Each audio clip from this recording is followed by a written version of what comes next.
Well, good afternoon folks. It's a nice Saturday afternoon, very sunny, so if you're out on your bikes, as I will be later, I hope we're all taking care and watching these roads for little icy bits and all that. It's occurred to me that security, you know, people, obviously there are some nasty people out there that will steal things, especially bikes, and the Royal Enfield in itself is not, I would say, a particularly high security lock.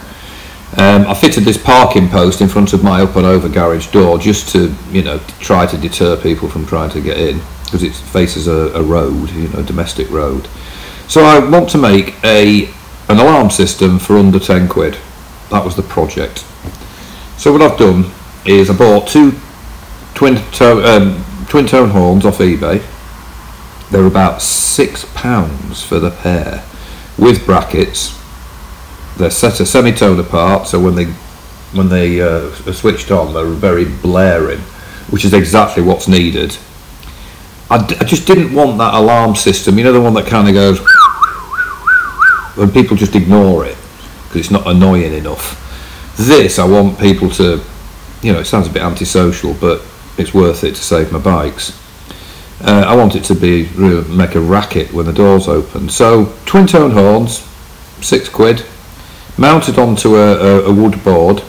Now the power, you need a relay for these, and I've got all 5 relays that I took off the Royal Enfield. I saved them, and as you'll know, a relay is just an electromagnetical switch where a low amp circuit connects up, makes bigger, heftier contacts click together and make a contact. It's so you don't burn your horn switch out, or your toggle switch, or your light switch, or whatever.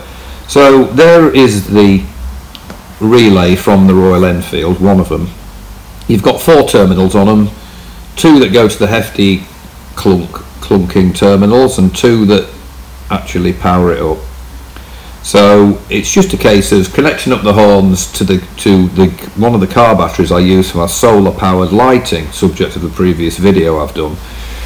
I don't have mains power in the garage, so I've got 2 car batteries in there, although one's perfectly adequate, and a solar panel on the roof that charges it. And I've never actually had to charge up the batteries with you know, with the car battery charger, because the solar panel keeps up with it for the amount of use I use the garage, which is quite a lot actually. So I've connected the circuit via the relay to the car battery, so the horns effectively are connected up. If the relay is activated, it makes a contact and you get a blaring horn sound. And the way that that relay is activated is via another simple circuit of just a circle to a microswitch, which you'll see later. Now this next photo shows the 2 car batteries I've got. You don't need 2, I just used 2 because I had to. They're linked together in parallel, so they remain 12 volts. If you connect them up in series, you end up with 24 volts, which is not ideal.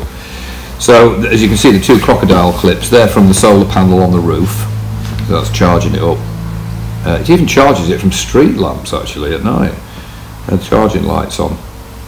So those wires go to some of those wires go to via the horns to the solenoid.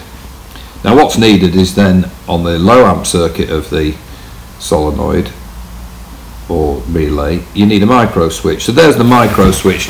That switch can be wired, there's 3 terminals on it, and depending how you click them on, it can be made to be activated when the lever is in the open position like it is now. So that is making a contact. By altering the terminals, you can have it so that it makes a contact when the lever's pushed, but I want it so that when the door opens, that spring lever opens up and connects and makes a circuit. And that's the circuit.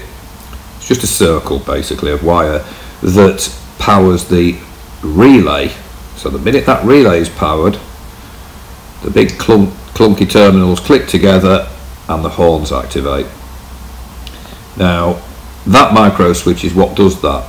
It's connected from the positive terminal of the battery through the relay.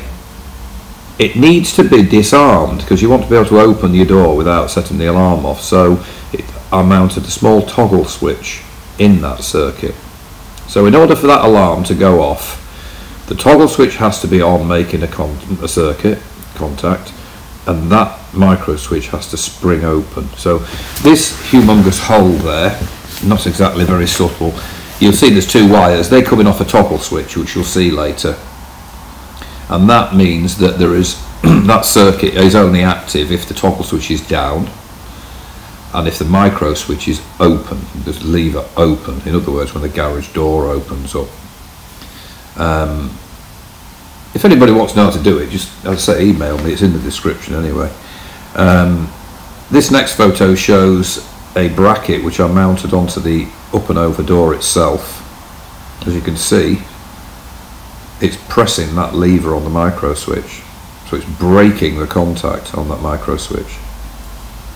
The minute the door's opened, that lever, the big one, moves away from the micro switch, and the little spring blade lever there just clicks open and makes a contact. Obviously it will only make a contact that sets the alarm off if the toggle switch is also making a contact, in other words if it's armed.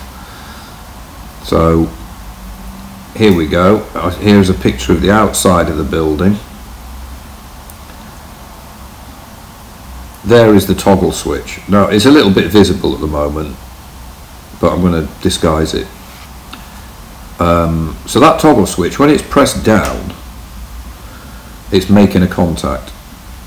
When it's clicked upwards, it's deactivating, it's not making a contact. So basically it means that you just